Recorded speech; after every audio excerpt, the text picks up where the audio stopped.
Let me throw this back at you, which is the comments of Amihai Eliyahu, a far-right minister in the Israeli government, who's just been suspended after suggesting Israel may use nuclear weapons against Gaza. That's one way, he said.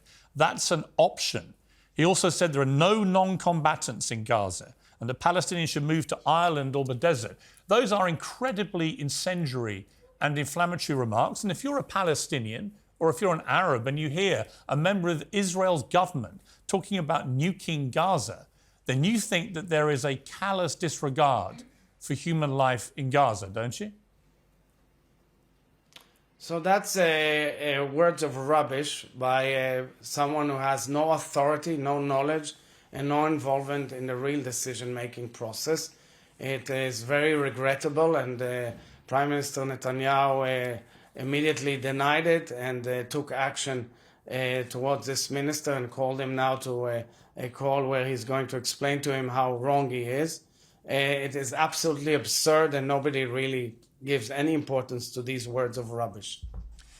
Let's turn to some other words, which I don't think are rubbish, but are certainly worth mentioning to you. President Obama, the former American president, said the Israeli government's decision to cut off food, water and electricity to a captive civilian population threatens not only to worsen the growing humanitarian crisis, it could further harden Palestinian attitudes for generations, erode global support for Israel, play into the hands of Israel's enemies, and undermine long-term efforts to achieve peace and stability in the region. And if you want to solve the problem, he says, then you have to take in the whole truth and you have to admit nobody's hands are clean. All of us are complicit to some degree. Do you agree with him? So President Obama, I don't know when he wrote and made that statement, because there is a major supply of food, water and humanitarian aid to Gaza. It flows in. It has been increased dramatically. I met with Secretary of State Tony Blinken on Friday. He met with the Israeli cabinet. He discussed it, and there is a dramatic increase. I met with the Undersecretary of the United Nations in my office last week, and he thanked Israel for these enormous humanitarian steps forward.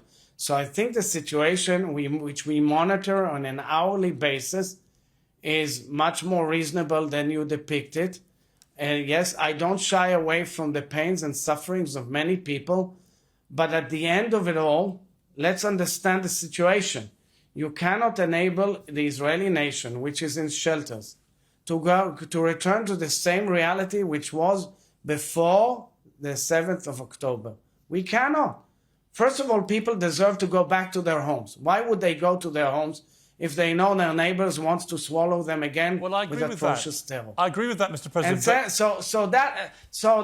And the real issue here is that I think the international community needs to tell all the supporters of Hamas, all the Arab nations who express support for Hamas, or Arab leaders or other leaders, and tell them, you are to blame.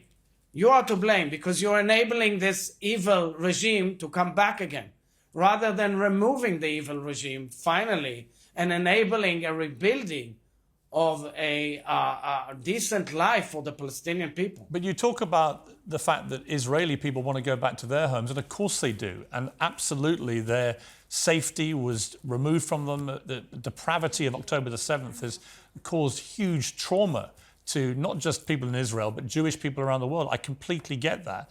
But what do Gazan people do? Over 1 million have been displaced from their homes. If you could just explain to me, how do the Gazan people come back to their homes if they've all been obliterated in the north of Gaza?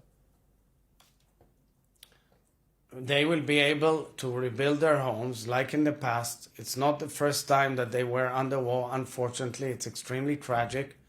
But you don't give me an answer to how exactly am I going to live with the fact that in their homes, and they saw these missiles from their homes. They saw the terrorists coming out of their homes. They saw the tunnels dug in their homes. They saw their mosques being filled. They saw their hospitals.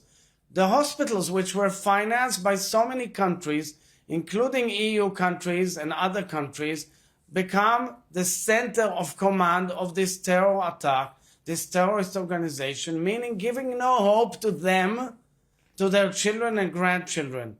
hopefully, when this ends, these terrible circumstances end, these horrific circumstances end, we will be able to offer hope to the Palestinians in Gaza to go back, rebuild their homes, and finally have decent lives with a different regime that will enable progress and peace in the region like we all need to have. Final question. Many people would agree with you that Hamas has to go before any peace can be achieved. But many people also, including many Israelis, according to latest polls, believe that it cannot be achieved with Prime Minister Netanyahu still in office either. Many think that what happened on October the 7th was a catastrophic failure of security and defence, and the buck should stop with him. You yourself have said before about Netanyahu, I'm not sure he has the guts to do it with regards to moving towards peace and a two-state solution. Should Prime Minister Netanyahu step down? You know, I'm the head of state, as the president of the state. The political system has its own processes. I made clear in a national speech from the parliament that the day after the war will come where all these issues will be discussed. We are a vibrant democracy. We don't shy away from anything. But right now, we're all united. We're all united in one goal. We must return the hostages back. We must overcome and prevail against our enemies. And we must bring peace and security to our borders and our peoples. This is my only aim at this point.